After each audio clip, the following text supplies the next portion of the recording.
You'll never know what it means, but you'll know how it feels. That's by Jim Steinman. The mind of God is the mentality that is scattered over space and time, the diffused consciousness that animates the world. That's by Baruch Spinoza. Those are our quotes of the day, and this is Access the Podquest.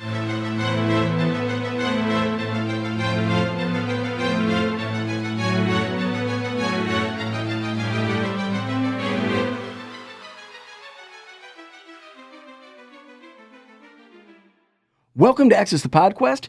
We have another exciting topic. As always, we're super thrilled to talk about all the stuff on the show. And today is Theosophy Day. It is based on the work of this woman here. Her name is Helena Blavatsky. We're going to get all into that. It's not a very well-known subject, but hopefully after this show and maybe others, it will be more well-known. You know, this show, as you know, is about finding the answers to the great questions through interviews with people in the areas of science and religion and philosophy. That's what the whole show is about. And well, Theosophy, in its definition in Latin, translates pretty much to divine wisdom. Right? It's based on and it arises out of ancient wisdom that is supposed to underlie all of the great religions in the world, and even mixing in a bunch of mystical traditions and that sort of thing. You know, how cool is that? How Access the Podquest is that? We are truly excited today, and especially so because we have in studio with us our guest. Her name is Mary Jo Kokochack. She is the president of the Theosophical Society of Detroit, right here in Berkeley, Michigan, which is a society all surrounding, of course, Theosophy. And it is, they meet every Friday at 7 p.m. That's open to the public. So if anyone is in the Detroit area and wants to go to it, that would be great. Members also meet every Tuesday if they become a member of it. So we'll see how that goes, right? And they have discussions, they have videos. It's just, it seems like a truly exciting thing. Their website, check that out at tsdetroit.org. And without further delay, we are going to I'm thrilled to welcome to the show Mary Jo Kokochack. Again, welcome to Access the Podquest. Thank you, Brian. I'm really glad to be here. Great. All right, so let me start out with like the big question, okay? Does Theosophy give me the answers to life, the universe, and everything? All the big questions out there. For myself, yes, it has done that without a doubt. I have been a member of the Theosophical Society I'm going on my 51st year. I founded as a fallen away Catholic, which did not answer my questions at all. I tried a few gurus in my day and got a little bit, but found the Theosophical Society rather quickly after I had a near-death experience. And I must say that it is the most important thing that has happened in my life. Wow. Okay, we'll definitely get into a lot of that. Why don't we start real general? What is Theosophy? Give us an overview of the ideas. Yeah, well, as you said in your introduction, it is from the actually Greek, theos meaning divine or gods, and sophia meaning wisdom. And the idea is that there has been what we can say is an ancient or ageless wisdom, not knowledge, but something deeper, wisdom, which has been in the world since its beginning. So we can say many, not thousands, but perhaps even millions of years, most of which is hidden from us in terms of age, of course, but it is a wisdom that has been available to people who sought it and who, perhaps we can say, had the will to do some inner looking into the deepest part of themselves, mind,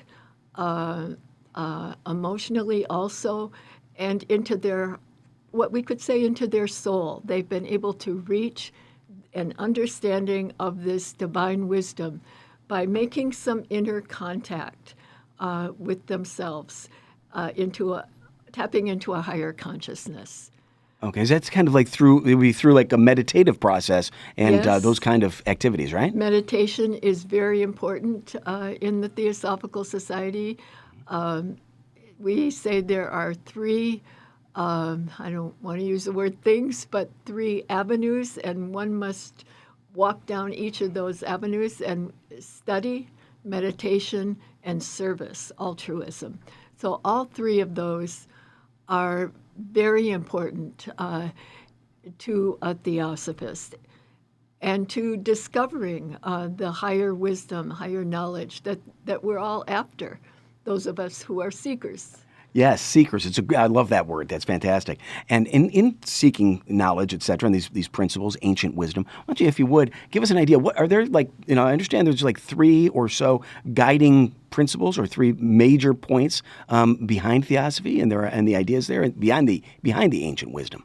Well, there are also three objects of the Theosophical Society, but I think you're referring more to what is involved in this ageless wisdom Yes. that we're talking about. So first and most important, I think, is an understanding that we are all interconnected. We are all one consciousness. We appear to each other to be separate beings because we're in bodies. And obviously, we do appear separate, but modern science is showing us that we are much more than the body. We're much more than physical beings. That we we're made up of atoms, and if you look further beyond that, if you have the ability through meditation and study to have a developed consciousness, you see and know that there is a reality that pervades all of life, not just human beings, but all of nature, all animals. There is this divine, what we can say is a divine consciousness that is who we are at our deepest level of awareness. That's fascinating. And as I was studying theosophy in preparation for this interview and otherwise, it came to me, and it came to me. It was, kind of I learned that there's like you were just saying, this boundless kind of eternal principle that underlies all of reality, and it's supposed to be this unknowable kind of existence. And it occurred to me, like, if that's the case, if it's unknowable, how do we know it exists? How does that happen? Is it just through meditation you're connecting with it?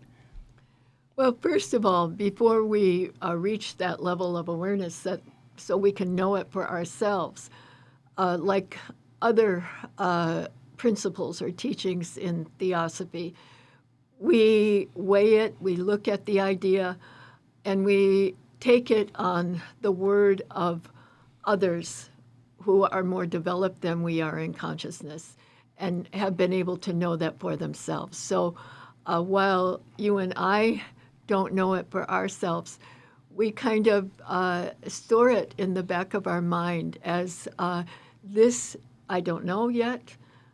It seems important, and because there are others who have said they have experienced it, we take it on their word until we know it for ourselves. So hold it lightly, loosely, if you want. For me, because I have had a near-death experience, I can't say I touched the highest level, but I do know for myself that there is a reality far beyond what most of us experience and know. Yeah, as I'm looking at a lot of this stuff, it seems there is a lot of it is based on other people who are like adepts Yes. and people who are supposed to be or supposedly of a higher developed nature who are telling other people that this is the way it is, and people are taking that as being true. It does raise that question, doesn't it, a little bit? But well, how do we know that their experience is really accurate? I mean, especially if it's coming from a very, very, very long time ago, and then forward, isn't there some time or some friction there between what could be true and what might be just being said? Mm-hmm. Yeah, I think I understand what you mean. Uh, First of all, the adepts, or we could also call them Mahatmas, Indian word meaning high soul, or in the Theosophical Society, we often call them masters, masters of the wisdom. And those great souls are still with us. It's not that they existed at one time, 100, 200, 500, 500,000 years ago, but they are still in touch with the world. And this is an important point because the work of these high beings is to help the world. In Hinduism, Buddhism, they are called bodhisattvas. And bodhisattvas have given up their sacrifice, their own happiness, we can say, to in order to stay with the world. It's not that they're unhappy, but they have given up their experience and movement to a higher level of reality in order to help humanity. And so they help humanity in many ways. And we are, for the most part, most of us, unaware of what they are doing to help humanity. Sometimes they have helped in times of war, great tragedies. They have also helped to inspire people who have been able to help the world in a special way. They have inspired people, let's say it that way, who are common people, but who have altruism in their hearts, and they want to help. And the masters can inspire those people to go further. Yeah, that's amazing. I do want to definitely talk about that, but if you don't mind, I want to take a quick left turn because kind of crystallizing that I missed that opportunity, which is to ask you if you wouldn't mind sharing with us your near-death experience and how that impacted your movement into theosophy. I think I was lapsed in not doing that. Yeah, I'll be happy to tell you about it. It was one of the most important experiences of my life, of course. I was, and this happened 50, maybe 53, 54 years ago, but it's still as fresh in my mind now as when it happened. I was driving down Woodward. I worked in Pontiac. I worked for vocational rehabilitation in Pontiac downtown. It was a cold, very cold fall day, and it had rained. I was traveling south on Woodward in a little Triumph convertible, and not a good car to be uh, on a wet, almost icy pavement. Uh, Suddenly, I was in the far left lane. Suddenly, the car started moving horizontally across to the far right lane, and I had no control over the steering. I tried to brake. I had no control over the brake. And why this was, I do not know. The car was totaled, but as the car moved sideways to the far right lane of Woodward, it suddenly flipped up in the air, and at that moment, I had the thought, I am going to die. This is the moment of my death. And it was sheer terror. And the car flipped up in the air. I left my body and I merged, my consciousness, mind, merged with a great light. The whole world was lit up with this great white light, and I merged with that light, and the essence of the light was love, complete, unconditional, universal love. And next, my life flashed before me and this can only have been a matter of seconds. How long does it take a car to flip up in the air, turn Right. over, and fall?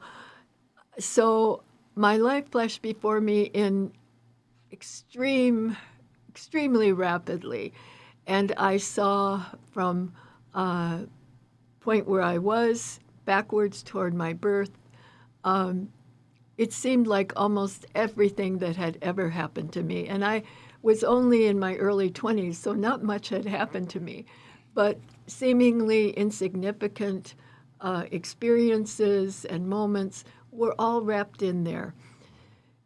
And so I also, and this is, I think, the most important part of the experience, when I merged with the light, I realized that my life has a purpose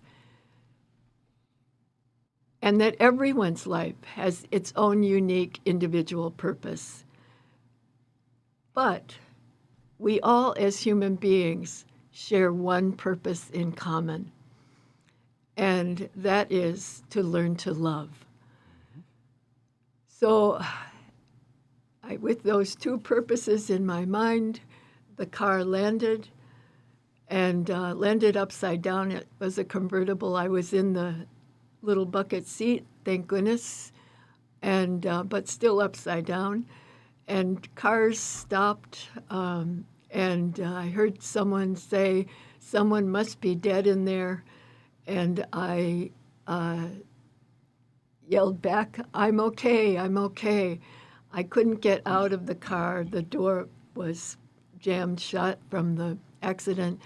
And finally, after some time, the police came and someone was able to pry the door open and help me out. It made the front page of the Pontiac Press Wow.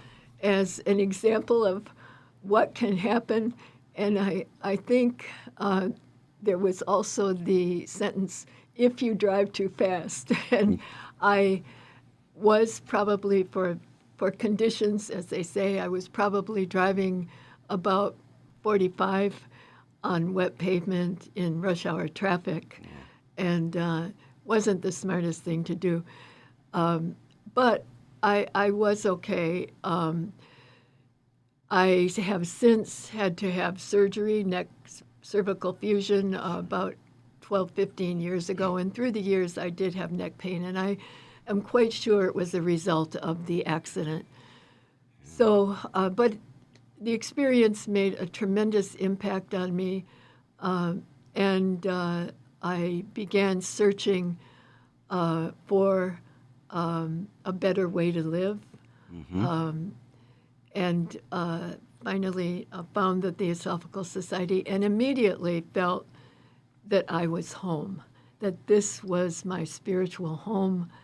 And I was very grateful for the experience. Yeah, wow. You know, I've looked into near-death experiences quite a bit. I mean, like that's part of part of the project of the Access project that I'm on, and near-death experience. It's fascinating. One of the things that I've always wanted to ask is, well, if and we've got generally people will say that they either saw a light and they moved towards that, or that they felt this unconditional acceptance and love, etc.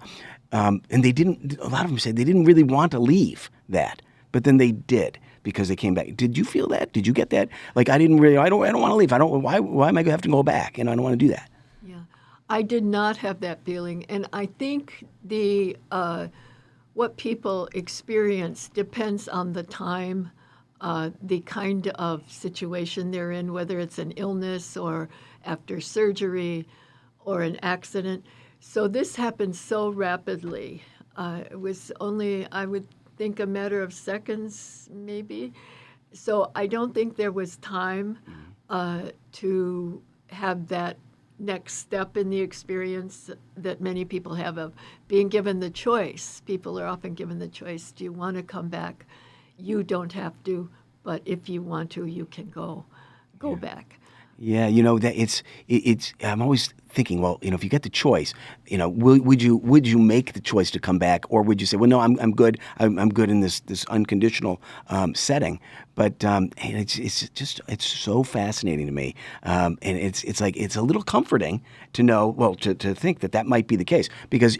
Many people, most people, I think, at least in Western society, think that when you die, that's it. You die, and then you go in this blackness forever.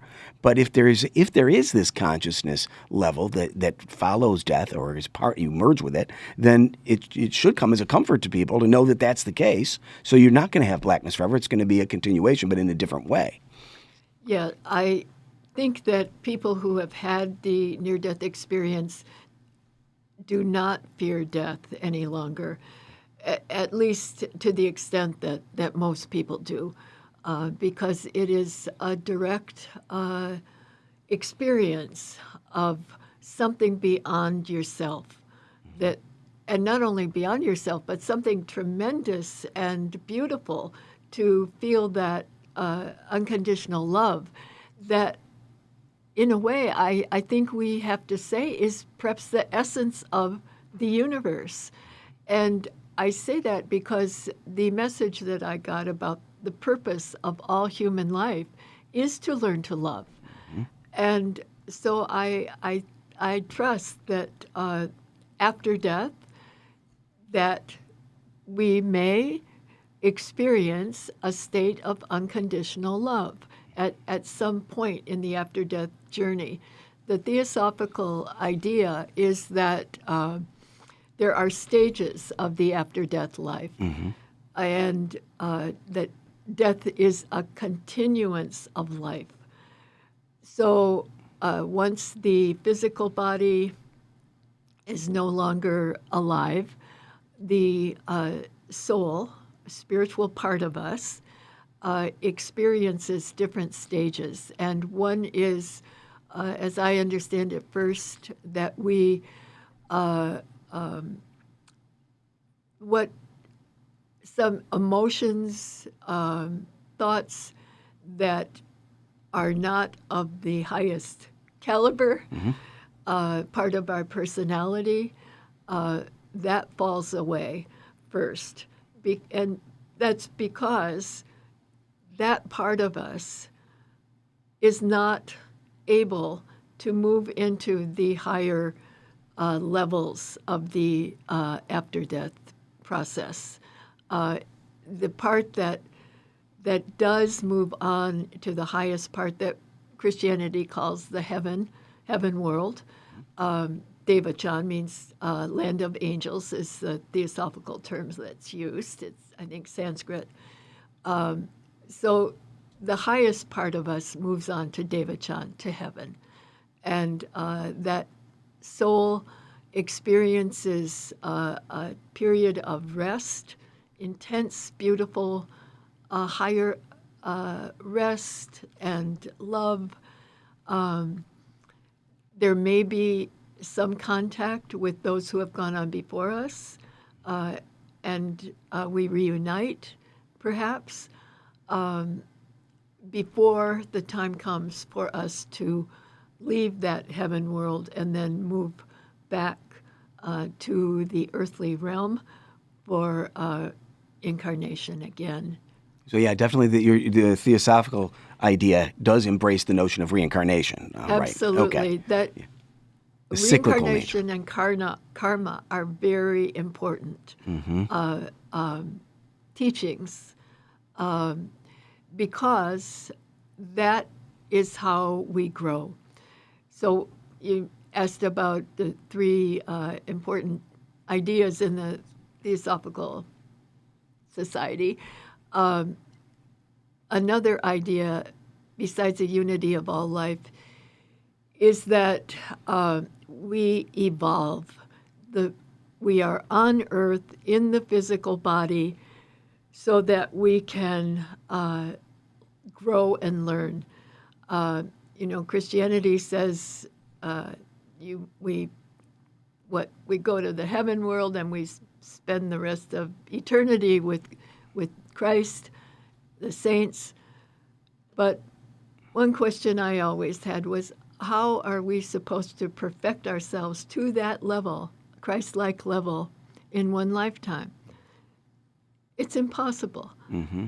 So that's one Okay. thing that led me to the Theosophical Society, leaving the Catholic Church. Is the society says that we need many incarnations, and with each one we learn something that will help us grow, improve ourselves as human beings. We become more altruistic, more compassionate. We learn something about what we call the unexplained laws of nature. And we begin to explore meditation and have direct experience of these laws of nature. So reincarnation coupled with karma, we incarnations are determined by past karma, and we come back. And we often come back in families that we have left or lived in before, but we may be in a different relationship. A father may be a son, a daughter may be her brother, so that we experience these different, we learn different lessons, and we right the wrongs that we created in the previous lifetime. Is there someone, not someone, but some entity of some sort that controls that situation, that like monitors the soul dying, arising to the heaven level, let's say, and then saying, okay, now it's your time to go back, and schedules all that out and controls that? Or is it just happen naturally? How does that work? Well, that's a really good question, and that's a question I haven't asked myself. Okay. I have to think about that. Okay. It's a great question. I think probably certain people, if they are well developed spiritually, that I'm just guessing, Sure. they may control this themselves. Okay. I don't know, but I would think that if one had meditated and achieved a high level of spiritual self-awareness and transformation, that we would know what was the next best step for us. Okay. Yeah. When I think of reincarnation, I think about that concept a lot, and whether that's got merit and legitimacy. I think about it quite a bit. But when I do, I often think or ask myself the question: does that also include, like, how expansive is it?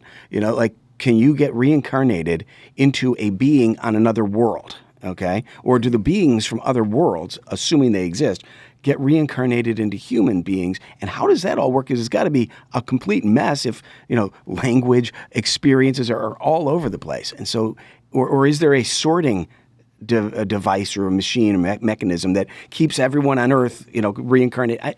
I get involved in a lot of those kind of questions. What's your thought on that? Yeah, I don't know. Yeah. I don't know if Madame Blavatsky talks about that. I haven't read all of The Secret Doctrine, but she may comment on that. It's an interesting question. One thing that does come to my mind is that the movement of people on Earth follows, and by movement I mean from, let's just say the movement of people on Earth follows certain laws, that there's nothing haphazard about this. Just like there are scientific laws that present-day science has developed and realized, there are also metaphysical laws or principles at work that they haven't found yet. So the fact that it's an orderly universe is important, and things that don't just happen because somebody, Rod Serling, thought it was a good idea to put this into Twilight Zone episode 4900, that there's a reason, and laws that are behind metaphysics. Yeah, okay. Let me kind of wind back. Maybe some of that fills in the gaps here, because what you'd said earlier, and I thought you explained it really well. The theosophical view of reincarnation leads to people learning from their previous lives, and the karma that that they built up during that existence carries over to determine the next, and that kind of thing. What about, how do we get to an explanation of something like Hitler? Okay, Hitler, of course, one of the in the top 5 worst people who've ever lived. How does that? I mean, you'd imagine he's not the first incarnation of his being. So if he's supposed to be like, were there worse people before? His soul was worse than that before, and he suddenly got to that. How does that work? Yeah, this is something that, of course, who knows, Right. is the answer. Okay. But Hitler has been likened to Nero. I just heard that the other day. We create evil in the world. Evil there isn't somebody who comes up from hell, Christian hell, and says, I'm going to screw up their world. I'm going to get it back at them, and the way they've treated me, or I deserve to get at them and cause trouble on earth. We create our own evil, and by thoughts, actions, ambition, greed, cruelty, tremendous levels of greed, ambition, cruelty. Yeah. Right now, especially, we see it. It's being laid out before us. Mm-hmm. And all of that has repercussions on human life, on nature. Yeah, it kind of though throws me back to that point where if everyone's being reincarnated and getting better each time, how is it that we're now seeing, at least some people will argue, you said yourself very well, that things are actually worse now, in many ways. Many ways they're probably better, but some people would say, look, this, and every generation says this generation is so much worse than it was before. But doesn't that kind of counter the part that we're kind of evolving spiritually through reincarnations under the theosophical view? I see what you mean, and I've heard that before. The thing to keep in mind is that the world is millions of years old, much older than we think, according to Madame Blavatsky. Yeah. So there have been immense problems in the past.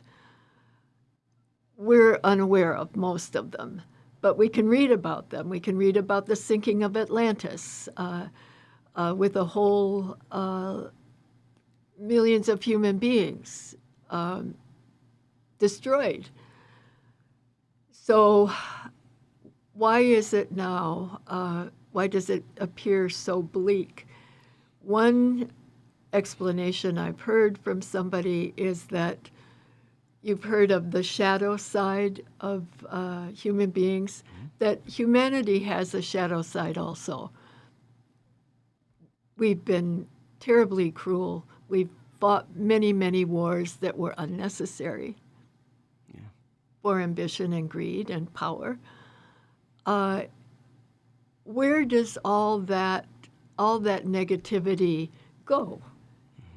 It's energy. It's not just a word. It's not just a deed someone did. That's energy. And that energy stays with the earth. And it dissipates gradually. And one reason for meditation and altruism, compassion, is to help it dissipate. We can do our part. But we can't get rid of all of it all at once. Mm-hmm. It takes a lot of time. Mm-hmm. And we may be seeing, that may be what's happening, that a lot has been buried. As it's being buried, we've we fight a new war or we do something else to hurt people. Yeah. And so it keeps building up. Yeah. Interesting. You were talking about and kind of that kind of concept, and also building into this cyclical nature of people and reincarnation and all that. I understand that from Madame Blavatsky, and we'll get into the more in depth about her, Helena Blavatsky, and how she formed and basically was the foundation of Theosophy. But one of the things I've understand about Theosophy is that the cyclical nature is not just limited to the human life and life in general, but also to the universe in itself. And that there are periods of activity and inactivity, sort of like existence and non-existence, going back pretty much forever. Is that an accurate understanding? It is. Okay. I think what you're talking about are the periods of Pralaya and Manvantara. Yes, exactly. Sanskrit words, Pralaya is the idea that we'll start with Manvantara. Manvantara is the period of when the universe is awake, functioning, so to speak.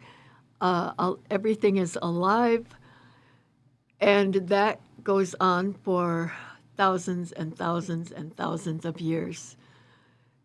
There comes a time where the Manvantara comes to an end and goes to sleep. We can use that metaphor for it. Mm-hmm. Universe goes to sleep. That's called Pralaya. During the period where it's asleep, it's a period where life turns in on itself. It's invisible.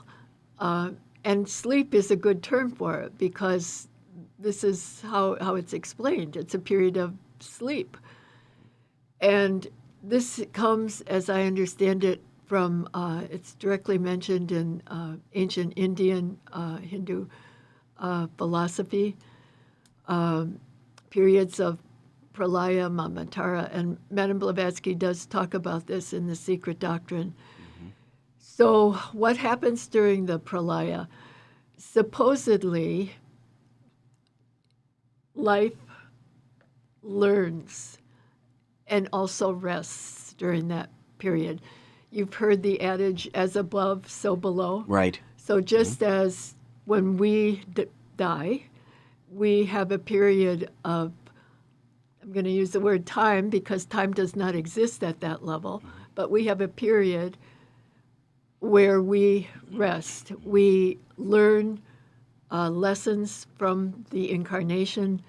We are able to see where we made mistakes, where we could have done better, where we hurt someone, where we helped someone. So we garner lessons in the afterlife. Okay. So the universe, as above, so below, the universe has the same experience. It withdraws into itself, and all that was learned is realized, and all that was hurtful and shouldn't have been done is also examined. And that's as far as I can say about it. Mm-hmm. These are things that Blavatsky can explain very well. Yeah. But I'm not Blavatsky, unfortunately. Okay. Yeah, no problem. And, it gets a little, this is where it gets a little tricky for me. So, and as I'm reading through it, I'm understanding kind of what you're saying. And then yet, we have this idea that in Theosophy that the individual has these periods, the cycles, the reincarnation in order to gain a greater experience and greater knowledge, etc., towards the goal, I believe, of realizing its equality with the one, the oneness of everything. Right? And yet, if you apply that, this is again where it gets tricky for me. When you apply that to the universe, then you see the universe having its cycles, okay? But towards what goal? Is there a goal there? Because this individual, there's a goal. But what goal could there be for the universe if the ultimate reality is oneness itself? You see, I'm not maybe asking the question great, but that's kind of where it's I at. think I see what you mean. So the universe is also growing. It's just because it's had some manvantaras, incarnations, we can say, doesn't mean it doesn't have more to learn, to experience. So the whole process of life at our level and the great universe is in a process of becoming more and more conscious. Just because a few people have attained universal consciousness on Earth doesn't mean that that has perfected the whole universe. The idea is for all of humanity to recognize divine consciousness and experience it. This happens extremely slowly. For most human beings, it will be eons of time. The point of the Theosophical Society and other organizations like them, which there are, is to move a little more rapidly in the process of developing consciousness. We could just go along day by day, live our lives, get up, go to work, eat, go out for another eat, have children, get a job, come back home, watch TV. We could do that. And people, millions of people do that. Yeah, a lot of people do that. That's exactly what they do, yeah. But at a certain point in our many incarnations, we say to ourselves, what good is this? Why am I doing this? I want to get out of here. I want this to stop. I'm not happy. And we realize that unless we do something, it's going to go on and on like that. So when one feels like that, generally one comes in contact with an organization, a person, which says you don't have to, there is a way out. There's a way out. There's a way you can break the chains and move forward in terms of recognizing the unity of all life, expanding your consciousness, and growing in a way that you never thought was possible. That's fantastic. We were talking about all the theosophical points and what you just said about this growing towards unity, and it's all really coming from the basis is this, not just this book, but this woman, as I'm showing it to the audience, who is Helena Blavatsky. I showed it earlier, and this is called The Secret Doctrine, Volume 1. There's Volume 2 as well, definitely, and the woman, Helena Blavatsky, lived in the 1800s, right? And she wrote all this down from, and I want to get back to your point that I kind of clipped off earlier about the masters. I understand it that she visited Tibet and met with these masters of ancient wisdom. And I think you and I talked before, she was selected to receive and understand the ancient text upon which these books and these teachings are based. Is that right? Yes. Okay. Blavatsky was born in 1831. She died in 1891. When she was sometime in the period between before 1872, I think, the story goes that she did go to Tibet. She traveled around Europe, had a lot of different experiences. I have also read that we don't really know if she went to Tibet in her physical body. Okay. That's an unknown. She did, as you say, find or was given these ancient stanzas that are called stanzas of Dzyan, D-Z-Y-A-N. Dzyan means, it's a Tibetan word, and it means meditation. So she was shown this ancient work, and it is about the creation of the universe. Cosmogenesis is volume 1, which you have there. Second volume is Anthropogenesis, which is about the development, birth of human beings, life on the planet. She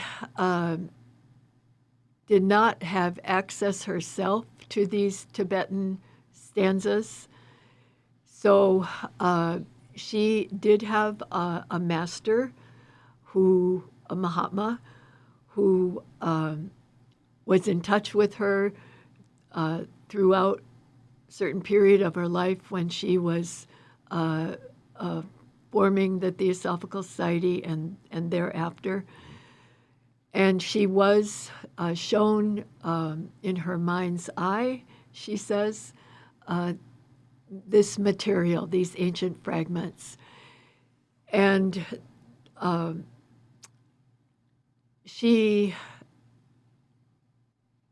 secret doctrine is her commentary built around these stanzas, these ancient fragments about how the universe was created. And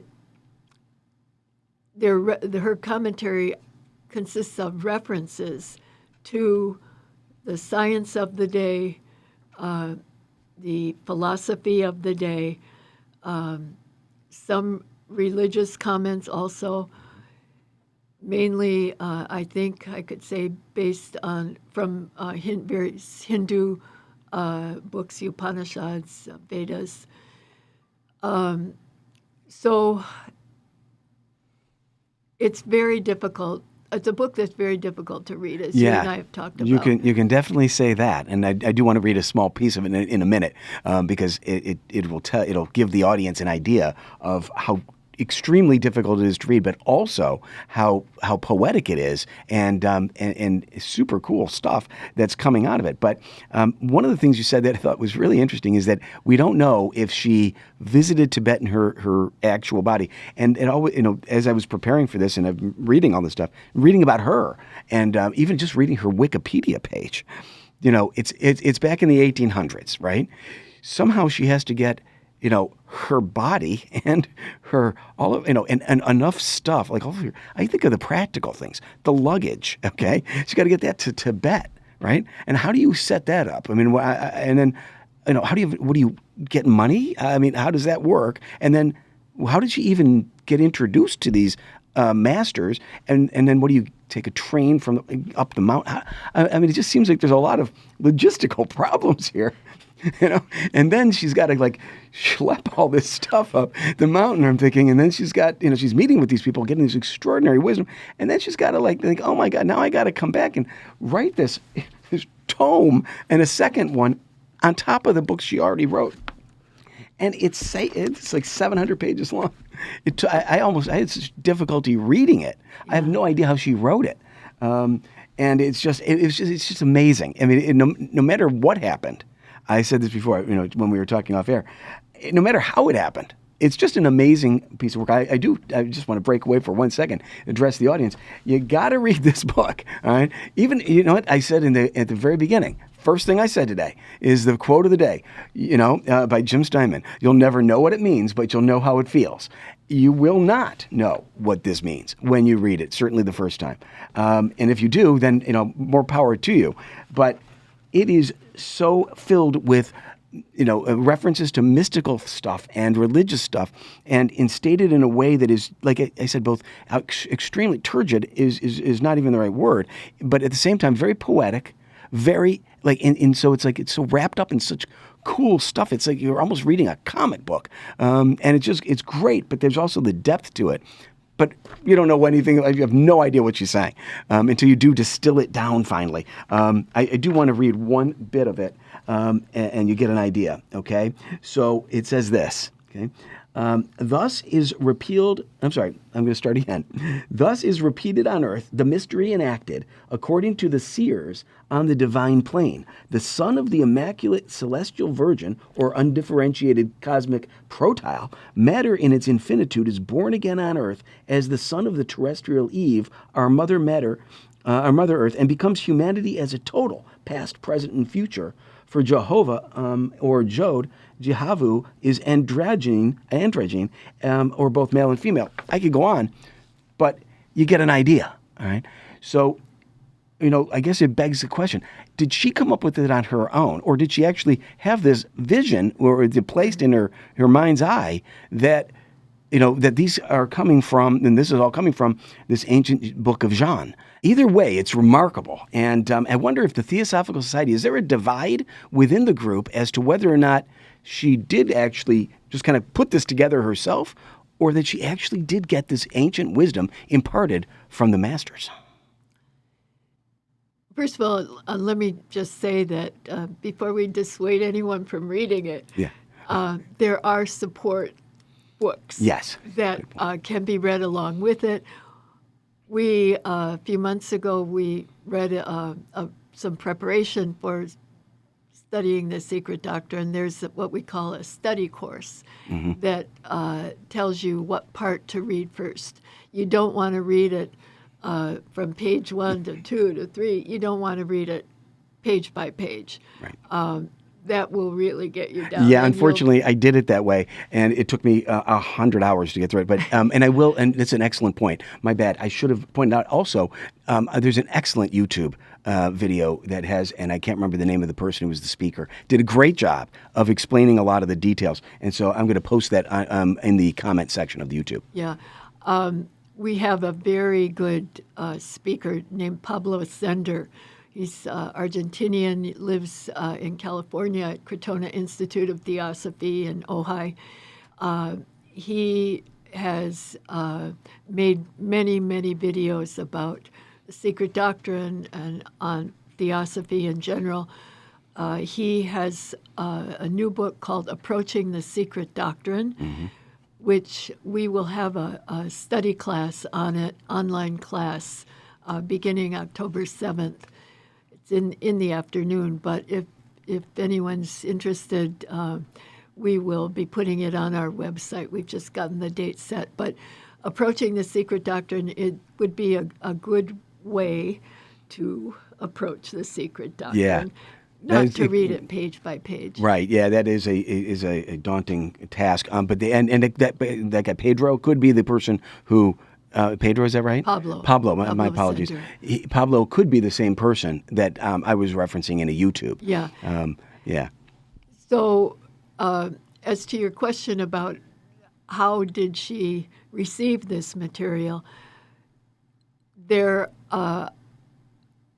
is. I don't think there's a divide. I don't know that some people say, oh, she wasn't in touch with the masters. She couldn't have received it like that. That's crazy. But, there are some pretty unusual things that happen in the world. And I don't doubt that she received it that way. She had to try. She writes about how she received it, and she said, I had to she crumples many papers up and throws them on the ground, and people watched her do this. And she said, I didn't get it right. It's not quite right. I have to try again. And she closed her eyes and she tries again. And so there's all this paper crumpled on the ground. And then at some point, I guess she finishes, and there's some people around her who are trying to help her because the papers are higgly-piggly all over the place. There's nothing coherent about how they're laid aside. And she had some members of the society at that time they organized it for her. Okay. So the organization of it all is theirs. All right. Well, I mean, it would be awesome to have a time machine, be able to go back and look at and watch the process. The process itself would have been amazing. And it's just, I'm a little surprised no one's made a major movie out of this, and maybe they will at some point. Brian, there is a film being made, and I'm not sure when it's going to come out, but hopefully within the next few months. I look forward to seeing it, and I'll let you know when it's ready for viewing. Unfortunately, it seems like the hour flies by so fast. We haven't even scratched the surface, and I'm hoping that maybe we can make this part one of a series of conversations about theosophy, because we really haven't delved into a lot of the stuff, and it's just gone by so fast. But at this point, I do have to wrap it up. But thank you so much, Mary Jo Kokochack of the Theosophical Society of Detroit. Check that out at tsdetroit.org. Also, they, as I said, they have public meetings if you're in the Detroit area. Go over and check that out. They're on Woodward Avenue in Berkeley. I think it's Friday nights. They have public meetings. Members meet on Tuesdays. So go definitely check that out and get a copy of the book. But also, like Mary Jo said, get a copy of the support documents as well. It's extremely well worth it, and it's just absolutely amazing. I also want to thank you very much for inviting me. It's been a pleasure. I really enjoyed it. Again, thank you, Mary Jo, for being on the show. Go over to accessthepodquest.com and give us your comments about Theosophy, the Theosophical Society of Detroit, and all of the stuff we've been talking about. Then come back over to YouTube, click like, even if you didn't like the episode. Also subscribe, even if you did already, do it again, and get your 10. Get 10 people to follow us as well and be subscribers to the show. Knock it out early, get it done maybe in the first week of the month, and you'll be all done. You guys go there. We will be going ever forward.